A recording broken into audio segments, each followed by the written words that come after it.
On me, you know. All right, hey, Will's gone. R.I.P. Will, you'll never walk alone. And we have got Chris. But listen, it's all good. He's just getting used to going live. Don't do a lot of live stuff. So he's getting there. Some of you might remember, it's producer Chris from the Full-Time Devils days. We got the band back together, and he's now producer Chris for the Stephen Howson channel days. How mad's that? Anyway, before we get into staffing situation, here's what's coming up on today's menu. Me and Ronaldo are going to put the world to rights, or United's forward three to rights. Then we're going to obviously let Ten Hag know which team he should be playing. Then we've got a very, very, very special video. We sent Ronaldo to go and do a transfer medical. And they also checked to see if he had a fucking brain. And Actually, didn't. He didn't do any brain stuff. didn't they? They No. might have just known. And then we are going to do some Q&As. Any other business that you guys want to talk about, so get that sort of stuff into the comments. So, as we said, kicking it off, Manchester United's attack, the debate. Is there a debate? No, there is a debate in terms of, I think quite a few people were surprised when he saw Langer starting yesterday. And it is quite obvious he's probably not the quality and the standard to start for United Football Club, especially if we are squad player at absolute best. The debate's going well here so far. Yeah, it's squad player, of course. Now we talk about, I'm not completely out on him, like some United fans are saying that he's absolutely awful and he should be almost bandaged to the 23s. I think he's got something Those to are offer. extreme reactions that social media gives you, though. Yeah, of course. He's got some things to offer in terms of just his athleticism, his work rate, his attitude. I know his technicality is a little bit iffy, especially in games like yesterday where sometimes we had good possession in the final third and we were just breaking down on it. In the first half we did. In the second half, I don't know what... Like I said in my review last night, I haven't had a chance to sort of watch it back again because of just how busy today and tomorrow's going to be. Normally I would watch it back and sort of identify where things either went right or wrong, or try to at least. But I'm not going to have a chance to do that with Leicester, and I don't actually know yet what Leicester changed, because I feel like it was different. It was two halves, wasn't it? It was like Leicester came out with a different strategy in the second half, and I think that we didn't quite figure it out, or they nullified someone, maybe Ericsson. I think what happened was he took a Langer off, as many people expected, and he put Casemiro on. So he took a winger off, put a midfielder on, and he kind of handed the impetus a little bit over to Leicester. That's why I'm never a fan of defensive changes. Yeah. Sometimes they're necessary, but sometimes I feel like they invite pressure. But we are speaking about us going forward. I think we were kind of wasteful in the final third. I feel like stuff is breaking down. We've had 2 games now where we've scored 1 in each, and it feels like we could have probably scored more if we're a little bit more clinical, a little bit more ruthless, a little bit more quality in there. That's why positives. Yeah, there's a lot of positives, but I think there's still that kind of thing of who should play where, and you've got Rashford playing up front. We've not really got much depth up front in terms of Martial's reliability. He's always injured, and you've got Ronaldo who's aging, who's not currently at his sharpest best, and then you've got Sancho. Is he better on the right? Is he better on the left? You've got Antony to kind of mix into it. You've got Elanga that seems to be a manager's favourite because of what he offers in terms of his energy. And sometimes it will... I think in big games, sometimes he might get you 1 or 2 breakaways. For example, the way he did against Liverpool. Yeah, against I thought Trent, some of the one-touch play from him for Liverpool, it's basics, isn't it? But like he didn't do anything groundbreaking. It was just movement and one touch. Like anyone can kind of do that, but he still did it, and he still created a goal from doing that. So yeah, you can't dismiss it. I think there's absolutely a place for him in the squad, but much like McTominay, I think that he shouldn't be in the starting 11. So let's try and do it logically then. So we'll do right wing, left wing, centre forward, because I think what we've got to... Some people know that's the formations. Yeah, some people may include the 10 behind him, but I think we'll just leave it as the front 3. I think that's Bruno's position. Yeah. Not Ericsson. To lose. Some people still would prefer Ericsson there. Ericsson roaming around as an 8, he's really impressed me, to be honest. And I think, we was doing a debate on what the midfield should be, but we just agreed. So there's no point. So there's no point. There's no point, right? So I think we would all... you guys in the comments, one, give us your midfield 3, but also, can you also give us and start giving us your forward 3? Who would you play in your forward 3? Get it into the comments as well. We want to know what you guys are thinking. Right wing, who is going to be our first choice right winger? It's going to be the man that we've just spent upwards of 100 million euros on. It's going to be Antony. It's got to be Antony. It's got to be Antony, but whether he actually starts him against Arsenal, people think it's a sure thing. I'm not sure it is. I know he's not exactly struggling for fitness. He's been playing and he for knows the Ajax. system. And he knows the system. Apparently, he's going to have 2 or 3 training sessions by the time it's Arsenal game.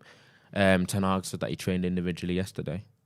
So he's going to be in contention, but whether he starts him straight away or does he think it's going to be too much tinkering of a winning team? Let's not talk about what the team's going to be against Arsenal. Yeah. Let's say, everyone's fit. You've got a match on Saturday. You have a week to prepare. Who's your team? Who's the right wing? All right, Who's United's first choice right It's going to be Antony right wing, left-footed. I have to agree. You've got to agree. Right, for the comments' sake, is any of you lot thinking it's anyone other than Antony? Is anyone thinking, actually, I think you two are a set of dicks, and I think it's not going to be Antony. I think it's going to be Sancho, and he's going to do something different with Antony. There's going to be someone in the comments saying Antony up front. No, I genuinely believe some people think that. But I think that we can't do a poll, can we? I don't think, in the middle of a live. But yeah, I think that if we did a poll, maybe I'll do it on Twitter. I'll do it on Twitter for you. We are doing a poll. So is Antony going to play right wing or up front? Antony, right wing or up front? We're going to do a poll. We'll give it 5 minutes or so, and then we'll come back to it and see what you guys are saying. Okay, so I think that at least between us and the sensible majority, Antony's a right winger, right? So he is our first choice right winger. First choice right winger. He's going to be I think we lost that kind of left-footed balance in terms of in the front three when did we have it? Since Ronaldo's gone. I mean, realistically, Tony Marshall was right-footed. No, Greenwood. Sorry, Tony. Oh yeah, but did Greenwood ever really become the first choice in that position? I think for a sustained period he was, and I think he was on his way to being definitely solid in that position. But obviously, if you're moving, I still think it was filling in. You reckon it would have moulded into a number 9? Yeah. But still, I think when you've got a left-footed on the right and a right foot on the left, then there's a little bit more balance to it. Do you know what I mean? In my opinion, he provides a different element. He's a little bit more creative. I think he just offers something completely different to what the other attackers do. Obviously, he does like to hold his width. You spoke about it tactically, saying how it's going to create more space for other players. I think. Hang on, but on this front, we used to play as Paddock FC. We used to play a narrow 3, right? Yeah. This season, what have we done? Now I know you're talking about you wanted your wingers to be more outside, but if we're talking about United and generally games at this level, 90% of the time it's right foot on the left, just because it's as a winger myself, it's easier to play there. So Ronaldo plays on the left wing, right? We played you on the left wing for the last couple of seasons. Obviously, you wasn't really with us for much last season. Yeah. But we play you on the left wing. This year, where have you played? On the right recently. Right, and he's on 5 goals and assists in 3 games. You had 4 goals, 6 assists or something in the whole of the first season. I'd still think I'd more comfortable playing on that side because it was a massive, massive debate anyway for years talking about Rashford's inability to play on the right as when he does play on the left.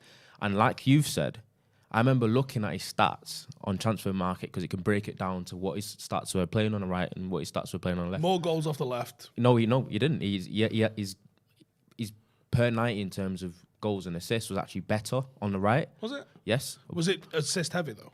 Or because what was happening was he was playing on the right wing and he was in games where he was being awful, like he was shit.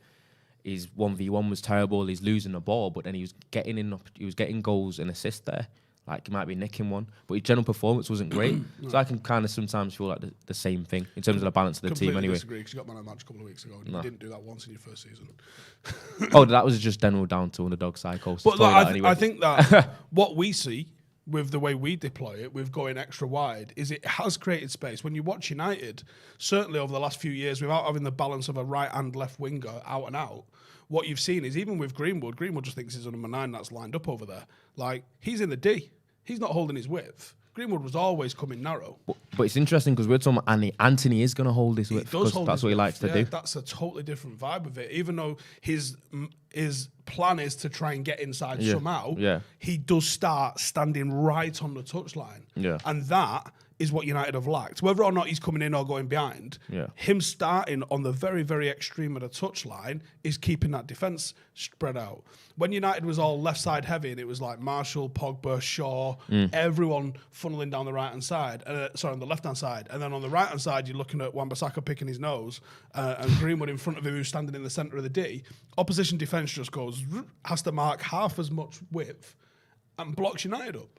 Having 2 players that are going to start, even if Sancho goes on the left, he's going to start wide and he might drift in, but he can also go around the outside as well. He can go around the outside, but from what I've seen from Sancho, and if you watch Sancho playing for Dortmund, he was never that dynamic winger that went down the line and whipped crosses in 1v1. He got dribbled inside, 1-2s, intricate play, and then like that's how he got a lot of his goals and assists. Which is strange because when he was a youth player, he was more direct and beating players, and he seemed to kind of change his game a little bit. Maybe because of the physicality of the pro game, he can't just kind of bully it as much, and he's more of a skilled dribbler. I think when he goes onto the left, he might be naturally a little bit more inverted anyway, which might help him. It seems what he might be more comfortable in. On the left, is it Sancho? Yeah, Sancho on the left. Which is interesting because he was meant to be the right winger we signed for.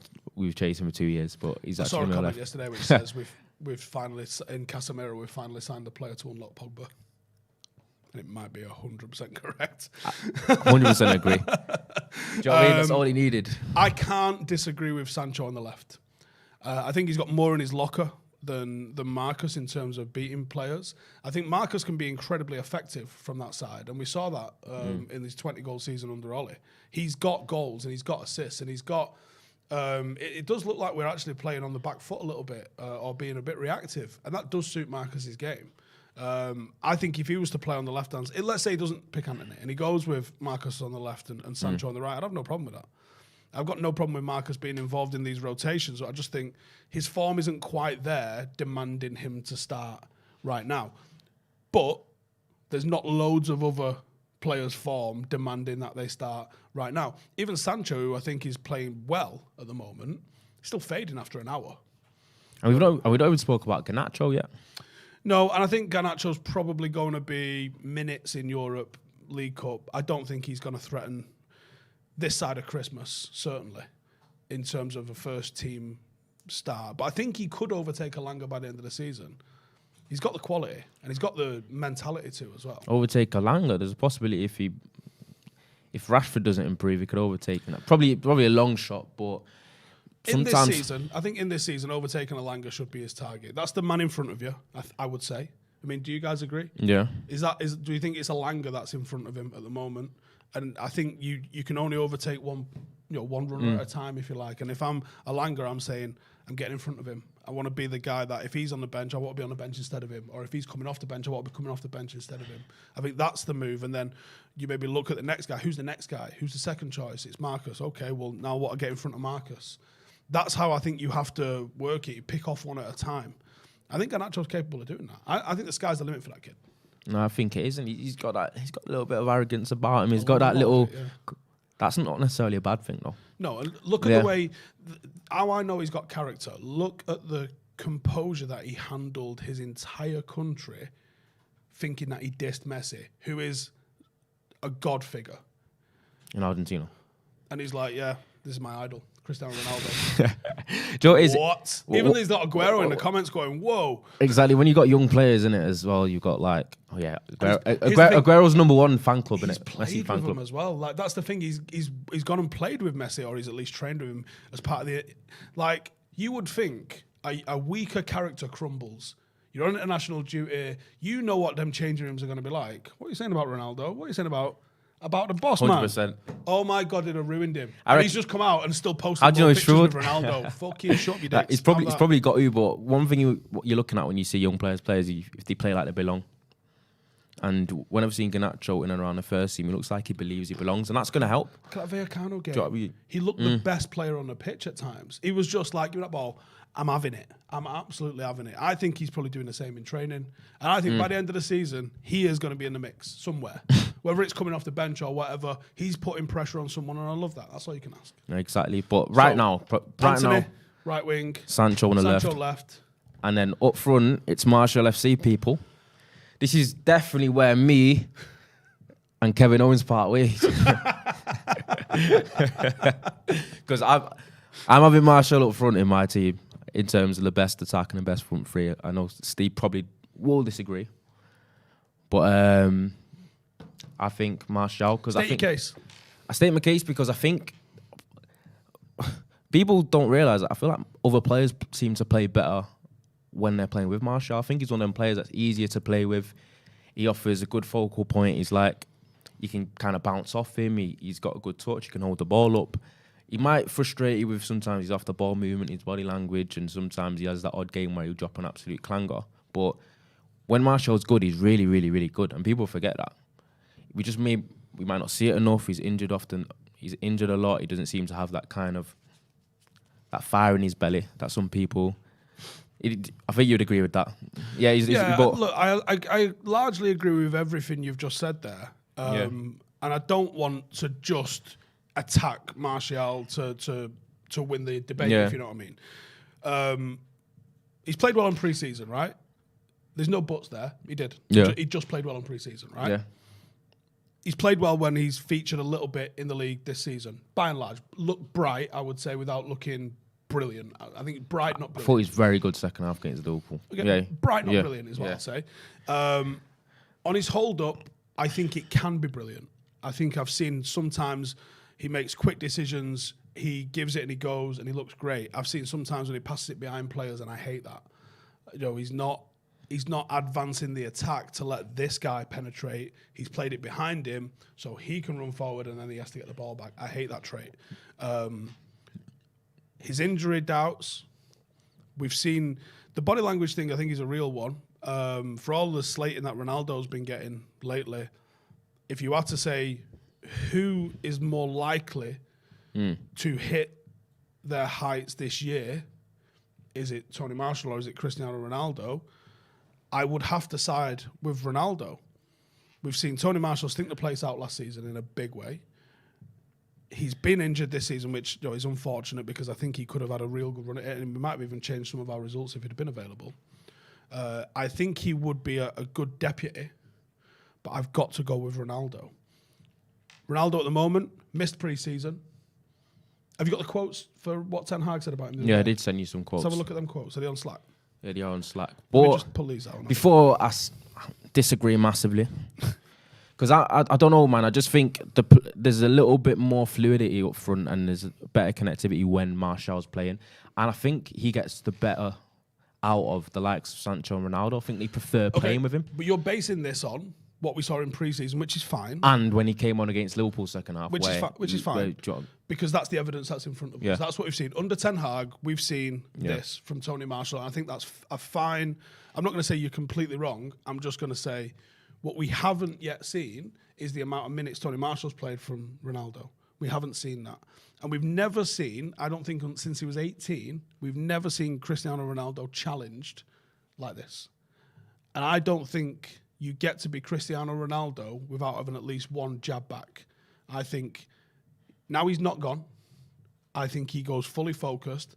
This crazy arsehole is going to be up till 3 a.m. trying to figure out how to do exactly what Ten Hag wants so he can play.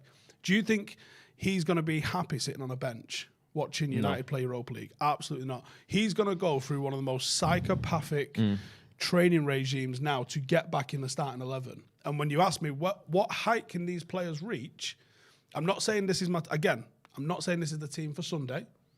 I'm saying, in a few weeks when the dust has settled and everything, what is Manchester United's starting side? Because I still think he's lacking in fitness, certainly lacking in sharpness, and certainly lacking, I think, in trust from Ten Hag. So I liked what I heard from Ten Hag the other day, right? So he said he's challenged him to thrive under his own leadership. He's made the case repeatedly that Ronaldo can play a substantial role in the squad this season. And he said that Ronaldo's demeanour has been more promising in recent days. He says, it's really early in the season. We have a squad more than a starting 11. He goes, but the way of play sets the demands. You see it in training, it's clear that he has capabilities, so he will fit in because he is, I don't have to explain, a great player. He's got capabilities, so he will fit in every system or every style. And I think, judging by how Casemiro's had to sit on the bench and look great since he come on, and Ronaldo's, I think Ronaldo at the start of the season was a little bit of punishment for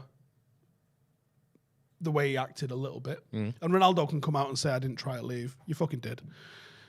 I think there's a little bit of punishment and a little bit of he might not be up to the level of sharpness, because I can't look at Cristiano Ronaldo with veins all over him and say he's not fit, because he's clearly fit. But I think his adaptation to the system and knowledge of the system and where to run and how to run isn't there. I think you've got a problem in that neither of them press enough, really. I think we could agree on that. I think neither Martial or Ronaldo are your pressing monster. They're not, but Martial showed signs of doing that in pre-season. And when we've seen him this season, he even scored a goal off it. But when we've watched him in competitive football generally, what we normally see from Martial isn't that. And that's why I think it's almost unfair to judge Ronaldo on the few minutes he's had and allow Martial all of that pre-season sort of glory. And that's why I don't think there's a lot in it at the moment. There's not a lot in it, but I believe Martial should be, if he's fit, playing, because of whether you want to disregard it slightly or not. His pre-season performances and how he performed and how he looked when he was up front in the second half against Liverpool warrants him being first choice striker, especially after all the drama of Ronaldo wanting to leave and only staying because no one else wanted him. I think that's a massive part. I think that's the reason he stayed. And exactly, probably is the only reason he stayed. The fact that he didn't initially buy in. I mean, what's the general consensus here? Ronaldo, do we think he can, do you agree with the point I was making in terms of, Ronaldo, with his mentality, can he get back in this team? This is a guy that scored 24 goals last season for us. I don't know. At the end of the day, I think United will perform better from what I've seen to begin the season. And right now, with Ronaldo turning 38 in February, Martial's the better option up front. I can understand. And I think a forward three of Sancho, Martial, and Antony looks very, very fluid and a little bit more well balanced. Obviously, we talk about mobility as well. Mobility and being a focal point is really, really important in Ten Hag's system. Martial at this moment in time is a lot more mobile than him, because when he is on top form, he's very complete as a forward. He's got speed, he's got power, he's got strength. Can you trust him for a full season? But you can't necessarily trust him. I'm talking about when available. When available, he's the best. He's the better option than Ronaldo right now, and that's in my opinion. I think Ronaldo needs to embrace his role of being a little bit of a super sub, playing bit part anyway. This is what people said that Ronaldo should be when he arrived because of his age anyway. Everyone was saying that he shouldn't be someone that's playing week in, week out, 3 times a week anyway. No, I remember saying all through the summer, or the early part of the summer, sign a striker, let Ronaldo play the league games and be tip-top for the league games. Just let whoever is deputy play in the Europa League. Sound. I think you'd get the best out of both players doing that. It's true. A lot of people slated Ronaldo's cameo yesterday. I thought when he came on, I'm not saying he was great or he was really sharp, but I thought he had little good bits of hold-up and sharpness as well. I think his attitude looks good at the moment. I think he's better than I thought he would. I think we looked more threatening when he held the ball up and he was kind of connected with Bruno more than when Rashford was playing up front. I would say that. So it's but because it is a little bit of a debate because there's not much between them. Obviously, Ronaldo's got a little bit more of the cachet, and Martial, if it wasn't for pre-season, the jury would be completely out because of the stinker he's dropped for a year and the stinker he dropped at Sevilla. The fact Sevilla was fuck him off. But he definitely showed signs of turning a corner, and obviously he's still only, 25, 26? Yeah, he did. He absolutely did. I wouldn't deny what he's done on pre-season. I think it's valid, and I think it's a worthy argument to make. But I got to go with a GOAT. I think there's still enough life in Ronaldo, especially if he's managed, especially if he only has to play the league games, and maybe Tony or Marcus or even Charlie McNeil. So do you think Ronaldo could play at the high speed, counter pressing tempo that Ten Hag requires from his attackers? Yeah, which is one of the main reasons why he got Antony, because Antony's actually a bit of a demon at that. Yeah, and I think, as you know, not all pressing is run around like Tevez did. Sometimes pressing is just denying the option of passing to someone. And I after watching what Haller did, I look at what Haller did and go, I don't think there's anything Haller was doing that Ronaldo can't do. I admit he ain't as mobile as the rest of our forward line. But I don't think there's anything that Haller wasn't. I mean, what do you want from, depending on what formation you're coming up against, what do I want from a number 9? I maybe want him to close the door on going back to the keeper or the opposite centre half. Put a little bit of pressure on that ball, stop the ball going into the 6. That's it. Do you know what's another issue? Ronaldo's very Ronaldo-centric in the way he plays generally, innit? Oh, 1,000%. Because a lot of people refer to the amount of goals that he scored last season, which was obviously a couple of Yeah, hat-tricks no in one there else scored any. or whatever. But it's like when he scored those goals, no one else did, because when he's playing, the team becomes very centric around creating chances for him. That's on Ten Hag to make sure everyone's eating, isn't it? I think when you've got like some Martial, I think you'd see the goals distributed better and the team play better generally. If Ronaldo gets back in and Bruno is scoring, I think that's the metric I would sort of use. Bruno plays better without Ronaldo from what we've seen. All right, listen, it's time for the special thing that I think some of you are excited about. I'm excited about it, actually. We sent Ronaldo to Pall Mall, which is a private medical centre, right, which he couldn't even pronounce. But yeah, we sent Ronaldo to Pall Mall to go and do what would be like a transfer medical. Now, Pall Mall is a place where you can go for private health screening assessments. So if you wanted to do that, you can go and do that. You can spot potential health issues nice and early, including things like cancer. You can also go and check those things out with the screenings that they offer. And you can book one of those medicals today. We've got all the information for you. It's going to be down in the description below. If you click that link, we've got an offer, which is 15% off the Wellman or Well-Woman health screens for under 45s. It was 245 quid. It's now £208.25. So you got 15% off of that, or 50% off a full body MRI, which was 1,500 quid. It's now 750 quid. If you use the code STEPHENHEALTH, then you can claim both of those offers. But here's the boy wonder going and doing his transfer medical. And when we get back, we're going to have a look at his medical results, see whether he passed or failed. But get me in the comments, do you think he passed or do you think he failed? Roll VT. You're rolling. All right, it's Ronaldo here. The grammar. Pall Mall, whichever way you want to pronounce it, Newton the Willows. Wasn't a happy hunting ground on the weekend when I played football, but I'm here to do a football medical. You can see what it's like, the procedures, MRI, blood tests, the urine samples, the whole thing. It's going to be the life of a new signing as a footballer, and hopefully I don't fail, actually. Very nice building. So we go in. It's like I'm trying to break in. Hello, you're right. Does it matter how bad my handwriting is? It doesn't. We'll be able to read it somehow. Thank you. No worries. Listen, when you start working for Howson, yeah, you forget how to write. Everything being digital and that. Handwriting's terrible. Middle name's essential. Oh, days. Whenever I see forms, I always get nervous. You know? There's always one or two information you don't know in it, and you like, what do I put in? Hi, you okay? Yes, I'm good. I'm here for the MRI screening. Lovely. Would just like to take a seat. The radiographer will be with you shortly. A vibrant, more private. But it's private hospital. Oh yeah, not really a private hospital type. No, neither am I. I haven't got those facilities.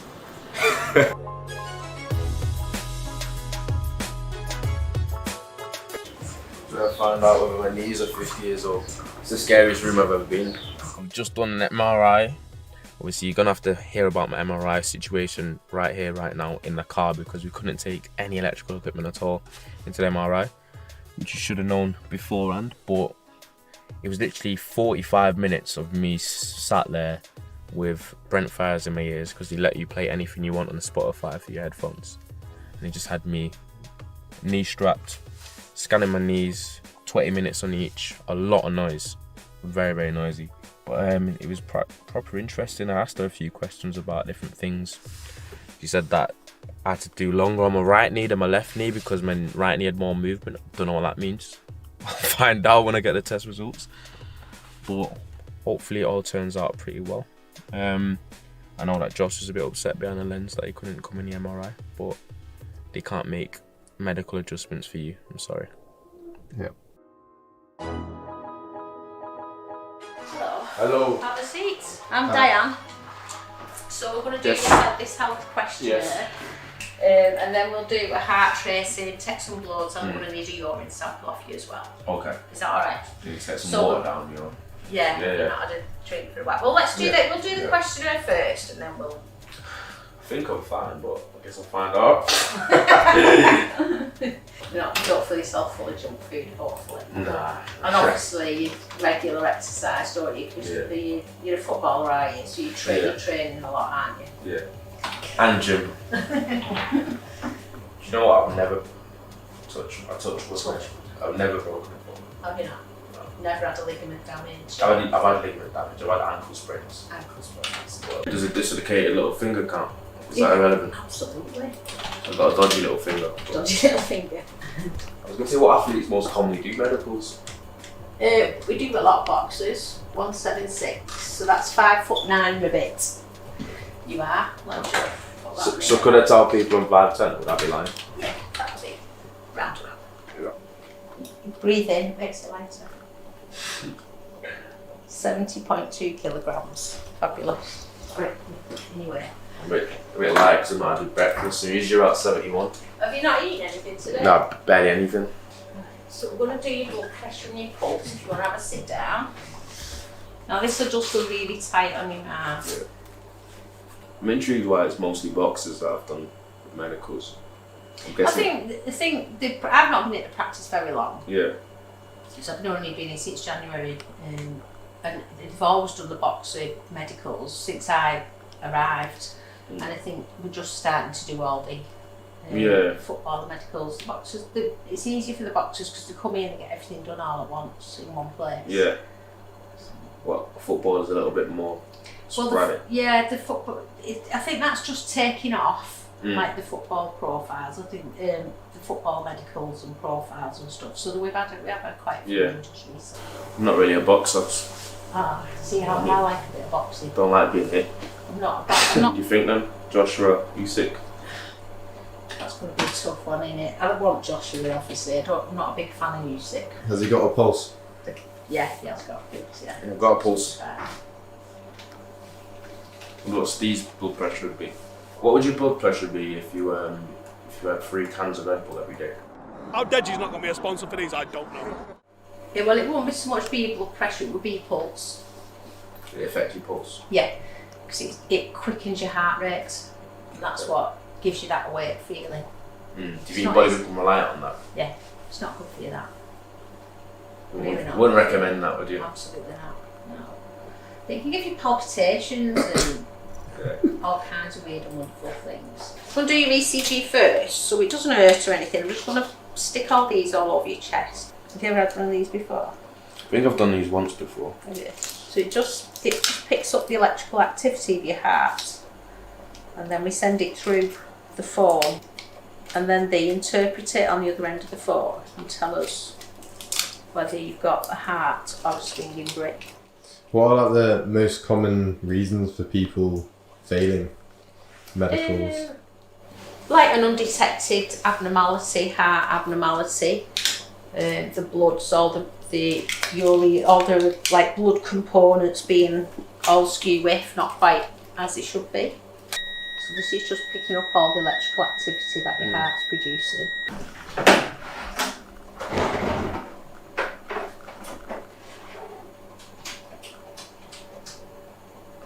I'm wired.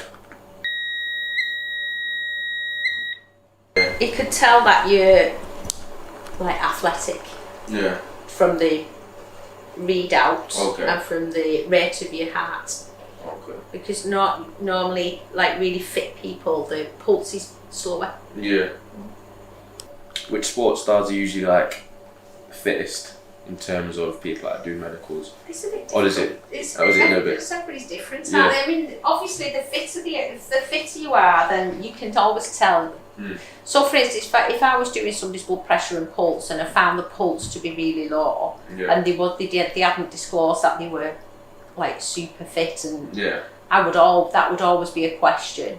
Are you very athletic? Do you work out a lot? Are you super fit? But well, as you said, it kind of varies because you could be a hockey player that isn't quite fit, but then there could be a football player that is really fit, and vice versa. And some people just have a slower pulse than anybody as their norm. Yeah. Everybody's different, aren't they? We're all made different. Yeah, thank exactly. So sometimes if we struggle to get blood off people, then we will send them back out to drink some water. Increases your blood volume. I've had like 2 cups of water though, but not much. It comes out quicker and it's easier. Your veins are plumper. The question I wanted to ask was if you've seen any difference with these kind of athletic-based medical results from athletes or sporty people now, as opposed to like 20 years ago. Have we not got any fitter in the past 20 years? I think everybody definitely fitter. Yeah. Definitely. I mean, they were all like chubby, weren't they? Like all them years ago when they used to play football, they wasn't really into the fitness training like they are now. Nah, 100% definitely a difference. It's definitely a different level, isn't it? I think footballers and sports people probably drank a little bit more back then as well. Yeah. I think the drinking culture was definitely a lot bigger. Definitely. Yeah. Going to go pee in this. Yeah. Urine sample. Urine. This could give kidney indication as well, maybe. Yeah. This one.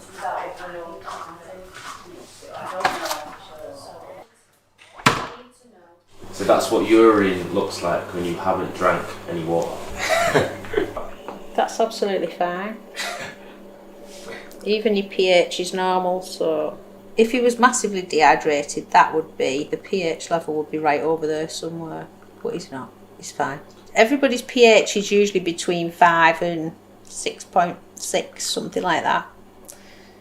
But that's perfectly normal. Well, thanks for everything. You're very welcome, anytime. Nice to meet you. It's nice to meet you as well.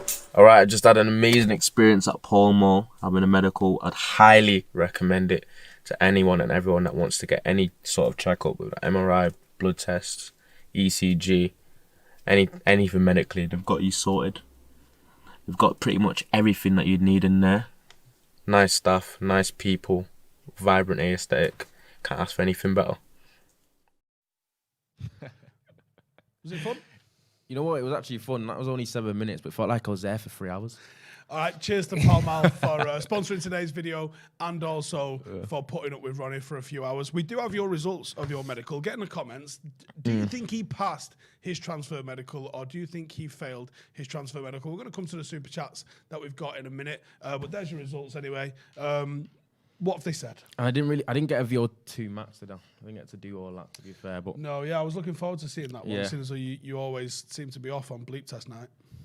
do you know what? I don't mind the bleep test. Do you know what I says that, mean? but he's not Listen, turned up for I one just yet, weren't there. But literally, there was no issues with my knees. Even though I still feel like my left knee was a bit dodgy. So it's good to find out there was absolutely nothing wrong with my knees. In general, I did pass. They told me that So if we were signing you for a professional if we're signing contract- me for a professional contract, I would pass the medical. I didn't really have any deficiencies that were alarming or that would flag a failed medical. And one of the only major issues that I had was apparently I'm very vitamin D deficient. Now, I do know a little bit on that. That's quite actually common for black people living in Northern Europe, isn't it? Yeah, it's just Because of common lack of in sunlight general. and But apparently vitamin D is something that's hard to get in your natural diet for anyone anyway.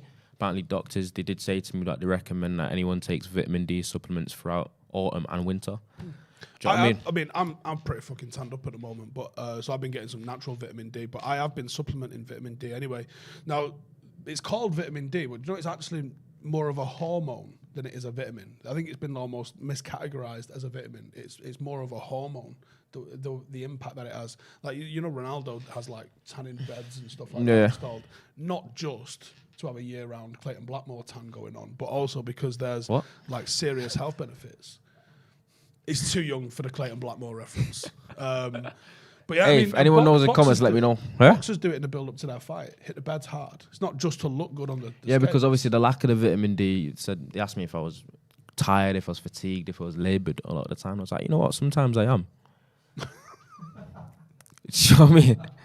So I was like, yeah, might be vitamin D problem. Oh my good God. All right, okay, I'm going to get into the super chats. When I got supplements. Have you got some? Yeah, I've got some now. Have you actually read up on how much you're supposed to take? Because I think it's measured in UIs. Yeah, you're not allowed more than 4,000 a day.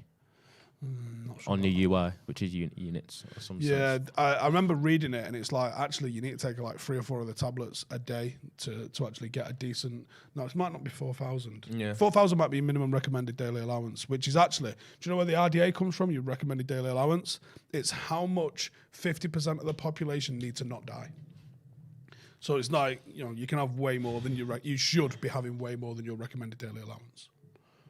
Really? So it's not one of those where it's categorized in a way where, because I look at RDA and think, I don't want to get above that in case No, something happens. it's the minimum 50%. It's something along the lines of, someone will get the finger up and pull me up and tell me I'm totally wrong, but I think it was something along the lines of, it's what the majority or 50% of the population need as a minimum to not die. So your RDAs you should be hitting. Like I take a supplement called Animal Pack, and when you read the back of it, the jar that's on my desk upstairs. When you read the back of it, it's like 4,000% of your riboflavin RDA, like 8,000% of your vitamin C. Like it's multiple 1,000% of the stuff because it's good. And your piss glows bright green. It's sensational. Right, super chat there from Kwame. He says, United should have signed Mitrovic. He'd be the perfect number 9 the way we play. Am I wrong to think that? Thanks for the good content as always. I would not be upset with Mitrovic. Mitrovic is just a top player in general. And he got 52 goals in his last 58 games. International and club level. And it's one of the first times that he's actually transitioning how well he's playing in the Championship to the Premier League. He's doing it international. And he can line up and he's doing top player. Arush says Ronaldo is the GOAT because he adapted when he needed to. Yeah, he did already adapt from being a flying winger, didn't he? I think he can adapt again, me. Shub says, has to be Sancho, Marshall and Antony. CR7 up front when Marshall isn't fit. Rashford can work as a 9 when playing on the counter, but otherwise best on the left. Don't necessarily disagree with that, really. Don't necessarily disagree with that, but there is a little positives to playing Ronaldo, not Ronaldo, playing Rashford number 9 in probably in a bigger game where he's going to have space to run into and run behind. I think that's why that you saw the best against Liverpool. Yeah, maybe City's not the But against other teams, I think his hold up and link ups are not good enough up there. How good was Johnny Evans last night? Nah, he was good, I thought that. I was watching him thinking, every time that I see him to watch Johnny Evans, he plays amazing. Yeah, he just Do has you know a what I mean? great But game. Leicester fans say he's actually not that good all the time. To be Maybe honest. it's just like it's against his old club. Probably why. Roho's Toast Mint says, you know what? Now you mention it, sometimes I am tired. Well, you said that. you helmet about 5 minutes ago. Scott says, what's the point? You pay a fortune for a drink and pee it out at £5.50 per litre. What are you on about? What's he on about? I've been caught. Wait, Ronaldo is a dunderhead. He's not like you. I think they're talking about maybe on the vitamin side of things. Yeah, I mean, you do piss out a lot of your vitamins, but only once your body's took everything it needs out of it. I would rather overindulge on vitamins than underindulge. What? What? Someone's literally just said there in the comments that vitamin D can be toxic, and then you're talking about overdosing on it on purpose. Yeah, everything can be... like, if you ate a 3-course meal of vitamin D tablets, it's probably not good for you. So you'd rather overtake than undertake? Yeah, but not in terms of... Otherwise, if you're undertaking it, what's the point? I don't... Overtaking It's it like as risk. protein, right? Yeah, it does, but we're not talking about trying to drown ourselves in vitamin D tablets. We're talking about having 3 instead of 2 tablets. Maybe. I don't think that's how you do it, you know. Is that right? Marlowe says midfield Casemiro as a 6, Eriksen and Bruno as a 10. I think that's the one. Yeah, Casemiro, when he came on, obviously a couple of his passes were misplaced, but I liked the kind of the impetus that he was passing with. First time, he had a couple of good breakaways. He gets about the pitch defensively. I think he's going to offer that huge aggressive element. Alex Bagley in the comments says, disclaimer, don't take health advice from Stephen Howson. Yeah, listen, you fucked up a long time ago if you come in here going, I'm going to go a notepad and see what the fat lad's saying. Yeah, and someone else mentioned that you can actually overdose on water. I'm not going to be sitting here saying don't drink your water, though. Like, it takes a long ass time to do that with water. Oh, so wait, Andrew says Ronaldo taking a comment from a YouTube video as a fact is brilliant. Oh, shit. That's your favourite place for research, isn't it? You know what? It's because I've got so much trust in the comments usually. When have we ever not asked a question in the comments and never been told the actual answer? Could be anything. I love the fact that the internet can just answer these questions for you sometimes. Like, I find you can come up with something and go, listen, I need to know where blah, blah, blah is. And there's enough people watching that someone will go, I know where you can get that. Listen, I honestly couldn't tell you the amount of things that I've learned during XG from the comments that I didn't know. It's a low bar, though, isn't it? I think my general knowledge is pretty good, you know. Really? Yeah. You know I know you're right. I'd 100% back myself at a pub quiz. We do pub quizzes and you're terrible. No, I'm not terrible. I literally beat you. When? When we did the rundown. When? When we did the rundown. When? When we did the rundown. Did he beat me at the rundown? There's no way. Yes, I did. Was you on a team that beat me? I was on a team with Prinny, and if you ask him, I got most answers right. Because I've got that weird general knowledge. Not having that. Andrew says, test us then, Steve. Give us a challenge. That's the nightmare scenario, Nick, because now you go, yeah, I don't know. I don't know. I don't need anything at the moment. I'm good. Thank you for asking. I was looking for something yesterday, but then I found it, so I don't need to ask now. I'll be asking for no sense. Luke says, surprised we didn't get a striker in on loan. Yeah, me too a little bit, actually. I didn't even have to be of real quality, but to add depth and a possible plan B. Literally, like who would have been Igalo, like an Igalo style signing, just to be like, sit on the bench, we'll call you when we need you. Yeah, but who? Who? Yeah, I don't know. People putting Depay out there. Would you have wanted that? Not really. Because what's Depay? Oh, a bit of a speedy dribbler. Yeah, we got them. Cool. No, I wanted like... He's a number 9 now. He's a big idiot. Oh, you wanted like a plan... Okay, that sort of plan B. Yeah. Like a big lumbering... A big Lorente. Like a big lump that you wonder if he's on steroids. Look at him. All them spots are a bit weird, aren't they? Like a Ricky Lambert. Yeah. I'm going to get clips in high heels. Yeah. To all the people who's like, I wanted us to be Athletic Bilbao 2.0. That's not what I said, is it? I said I'd like us to stand for something the way Atletico Bilbao stand for something. It was like, he only wants players born in Manchester. Is Mourinho building Inter Milan 2.0? Great video, that. And do you know what? It's producer Chris that edited that one. I wanted a good video, Chris. See? And the answer was no. He's buzzing. He wants to, but I don't think he's going to. No, he's buzzing about it. That'll resurface this weekend because it was an Arsenal fan that edited that. That's fucking dope. Peter Kelly says... Fellaini? Remember the Fellaini plan B? Hoofing it into him. Peter Kelly says, going to the Arsenal game, best place for a pint pre-match is at the Tollgate. Tollgate will be fucking hammered because I think all the protests are coming from there again, aren't they? So you want to go to the Tollgate and join in on a protest, absolutely encourage you to do that. Peter Kelly. But bring your own beer because you're probably not going to get anywhere near the bar. Peter Kelly, thank you, but he literally just spent the price of a pint asking something he could have Googled. Not necessarily. Brian Casey says, we've lost it. Hang on, stop moving it.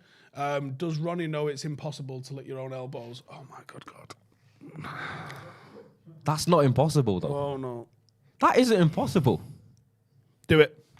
I probably can't do it. Show me. Yeah, but I don't... Go on, show me. I'm not putting my tongue out on camera. Do you know what I mean? I ain't that guy. Respectfully. Anyway, the sad thing about the transfer window, says Dave, is losing on Ghana. I would agree with that one, in all honesty. Knight said, would I go back in for Sesko at the price next year? There were so many players that we scouted that moved on, and so many players that we scouted that we didn't manage to get in. I would love to see what the situation is for loads of those come January even. Right, Sesko. We are going to wrap it up. Thank you to Pall Mall. Make sure to check the link out in the description for 15% off and look after your health and go and get some of that sort of stuff checked out. We're about to do XG Extra Time. So if you are a YouTube member or a Patreon member and you would like to know the absolute carnage, we're talking about Nigel Farage, Boris Johnson and boxing each other. So check that out. Come and join the membership or check the Patreon out and you'll be getting that absolute mayhem, which is coming out very, very soon. But cheers for tuning in as usual, and we'll see you in the next one. Real fan ownership, real fan input, real fan change, real fan power. 50 plus 1, we can go better than that. 100 plus none. Download our app, view the free content, read about the club, that's fine. But if you want more, become a member to vote, to go behind the scenes, to make an impact, interact with a global community around the world, influencing how we grow, where we play, club ethics and values. The more members we have, the faster we grow. Support the club, run the club, own the club. This is ours and no one will take it away. The future is in all our hands.